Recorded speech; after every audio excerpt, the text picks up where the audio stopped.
বৈষম্য বিরোধী ছাত্র আন্দোলনের যে ছেলেপেলেরা আছে তাদের উদ্দেশ্যে আরেকটা কথাও বলি। বাজারে কে মাছের মধ্যে ফরমালিন দিল, ৫ টাকার মালটা ১০ টাকা রাখলো, সেটা নিয়ে যেমন তোমরা নজরদারি করছো, পাশাপাশি এটাও নজরদারি করবা যে তোমার বাবা কি চাকরি করে, তোমার বাবার অরিজিনাল স্যালারি কত বাংলাদেশের সরকারি চাকরি কর্ম কমিশনের হিসাবে, কিন্তু তোমার বাবা তোমাকে কোথায় রাখছে, এই যে টাকা পয়সা আব্বা আনতেছে, এই টাকাটা কই থেকে আসতেছে।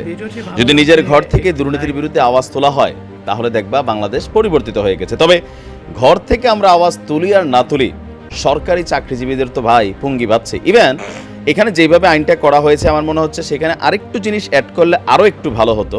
তো আগে আমরা মূল আইনটা শুনি, তো কি অ্যাড করলে আরও ভালো হবে সেটাও বলছি। সব সরকারি কর্মচারীকে সম্পদের বিবরণী দাখিল করতে নির্দেশ দিয়েছে সরকার। আর আজকে জনপ্রশাসন মন্ত্রণালয়ের জ্যেষ্ঠ সচিব মোহাম্মদ মোখলেসুর রহমান স্বাক্ষরিত এক বার্তায় এই নির্দেশনা দেওয়া হয়েছে।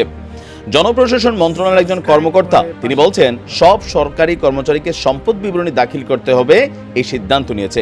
এখন কোন প্রক্রিয়ায় কতদিনের মধ্যে সম্পদ বিবরণী জমা দিতে হবে সেটি শীঘ্রই সংশ্লিষ্ট ব্যক্তিদের সাথে সভা করে আপনার জানানো হবে। আর একটা প্রধান উপদেষ্টারও এখানে একটা ভূমিকার বিষয় আছে। বিদ্যমান আইন অনুযায়ী প্রত্যেক সরকারি কর্মচারীকে চাকরিতে প্রবেশের সময় স্থাবর বা অস্থাবর সম্পত্তির ঘোষণা দিতে হয়। এরপর ৫ বছর অন্তর সম্পদের কমে যাওয়া বা বৃদ্ধির বিবরণী নিয়োগকারী কর্তৃপক্ষের মাধ্যমে সরকারের কাছে জমা দেওয়ার নিয়ম। দুর্নীতি রোধ এবং চাকরিজীবীদের জবাবদিহি নিশ্চিত করতে আচরণ বিধিমালায় এমন নিয়ম থাকলেও কাগজের এই নিয়ম এতদিন মানা হতো না। এর আগে জনপ্রশাসন মন্ত্রণালয় এ বিষয়ে একাধিকবার চিঠি দিলেও এটার কোনো আসলে ভূমিকা তৈরি হয়নি। তো এখন কেন তৈরি হয়নি? কারণ পুরোটা সিস্টেমই তো দুর্নীতিবাজ। এই যে আমার আপনার পরিবারের ভিতরে বিশেষ করে পুলিশে আছে বা সরকারি কোনো বড় পর্যায়ে আছে, বেতন পায় ১৫, ২০, ৩০ হাজার টাকা, কিন্তু কুরবানিতে ২ লাখ টাকা দিয়া নামে বেনামে সম্পত্তি, বউয়ের দিকে তাকালে মনে হয় যে স্বর্ণ বাইয়া বাইয়া পড়ে, ছেলে পেলে বিদেশ পড়াশোনা করতেছে, ঢাকা রাজকীয় একটা লাইফস্টাইল আছে, ফ্ল্যাট আছে, জমি আছে, নামে বেনামে সম্পত্তি। এখন এগুলো কই থেকে আসে? দুর্নীতির মাধ্যমে আসে। আইন ছিল কিন্তু এতদিন আইনটা কার্যকর হয় না। এবার এই আইনটাকে শতভাগ কার্যকর করানোর জন্যই প্রধান উপদেষ্টার নির্দেশে যে বৈঠক হয়েছিল সেখান থেকে এই সিদ্ধান্ত আসলো।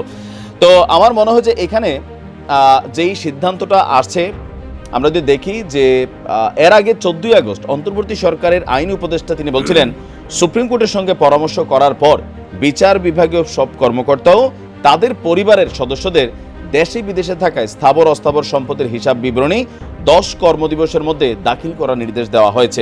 এখন দিছে কিনা আমরা জানি না, অলরেডি এটা ১৪ দিন থেকে ১০ দিন পার হয়ে গেছে, প্রায় ১৬-১৭ দিন হয়ে গেছে, কতটুকু কার্যকর হয়েছে সেটা আমরা জানি না।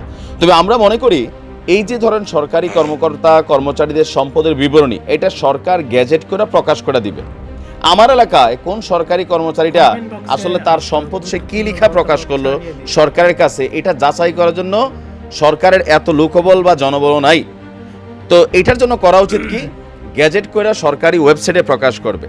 আমরা আমাদের এলাকার একজন সরকারি কর্মকর্তার ওয়েবসাইটে ঢুকবো, দেখবো তিনি আসলে কি লিখছেন, কারণ তার কতটুকু সম্পত্তি এলাকায় সে জোড়াইছে গড়াইছে ভাইদের নামে বা তার নামে তার পরিবারের নামে, সেটা কিন্তু এলাকার মানুষ জানে। এখন এলাকার মানুষ যায় না, কি করবে? এলাকার মানুষ যায় না, দুর্নীতি দমন কমিশন দুদকের কাছে এটা সম্পর্কে চিঠি পাঠাবে। দুদকে এখন যে পরিমাণ জনবল আছে এটা ১০ গুণ বৃদ্ধি করা দরকার, ১০ গুণ। ইভেন দুদকের মধ্যে যে সরিষার ভূত আছে এই ভূতগুলাকে বের করে ফেলে দিতে হবে। ফেলে দিয়া যে টিমটা আছে তাদেরকে কমপ্লিটলি পারফরমেন্স করার মতন সুযোগ সুবিধা দিতে হবে। এখন এই সিস্টেমটা চালু হইলে শুধু কি সরকারি কর্মচারী কর্মকর্তারা বিপদে পড়বেন?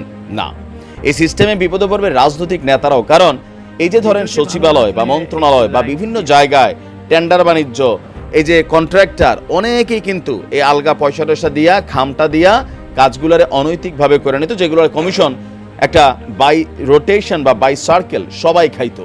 এখন যদি এইটা করা হয় অরিজিনালি, তাহলে কিন্তু খাবারটা বন্ধ। সেই কারণে বলে ডক্টর ইউনূসের সরকার যে সংস্কারগুলো করছে এটা বাংলাদেশের কল্যাণে করছে।